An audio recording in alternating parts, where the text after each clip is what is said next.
You're watching CBS4 News, South Florida's #1 news at 11. Many consumers prefer leasing a car instead of buying one, but did you ever consider taking over someone else's lease? It's now possible thanks to some creative financing, but is it a sound investment? Consumer investigator Al Sunshine takes a look at wheel deals. I have a new set of expenses. I want to try and lower my expenses. When Judy Fluke first leased her 2001 BMW SUV 2 years ago, she thought the 36-month deal was pretty good. But with the year remaining on the lease, the CBS4 art director needed to reallocate her expenses, reduce her payments. Now, to do that, she had to get out of the lease, but she could face a hefty early termination fee from her leasing company. Most contracts written in the laws of Florida does have a early termination agreement, but it could cost the consumer several $100 or more. Sometimes it can be very expensive. But through a friend, Judy found LeaseTrader.com. It's a lease brokerage company letting customers advertise their vehicles and their leasing terms to potential buyers looking for deals to take over existing leases. Basically, it's an exchange, somebody taking over your lease, your credit isn't hurt, and it sounded like a good deal to me. What's in it for the buyer? Well, I think the buyer is very important in this case.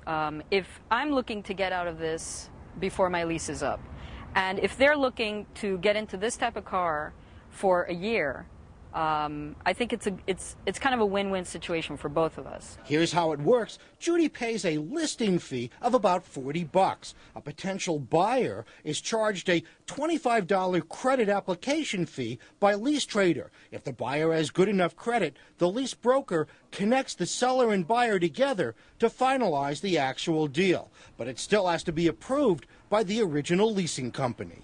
You definitely have to have the leasing company's approval. What we do is called, in the industry, either a lease transfer or a lease assumption.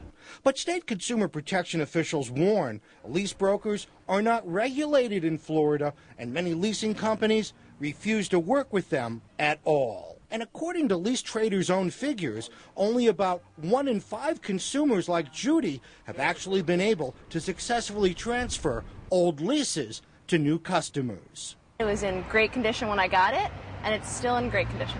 Meet UM student Morgan Weiner. Last summer, through the broker, she was able to take over the remaining 1-year lease on this Saab convertible. Her total cost? Just a $25 credit fee.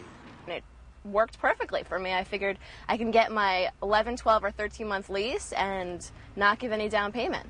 In this case, the seller had to pay LeaseTrader a commission totaling 1 month's leasing payment, $420. Now, if you're a lease seller, make sure you know about all the extra costs. And if you put any money down, you probably won't get that back. If you're a buyer with good credit, hey, you could find some pretty good deals. But if you have poor credit, you probably won't even get past the initial credit check. I'm Al Sunshine, CBS4 News, Tonight.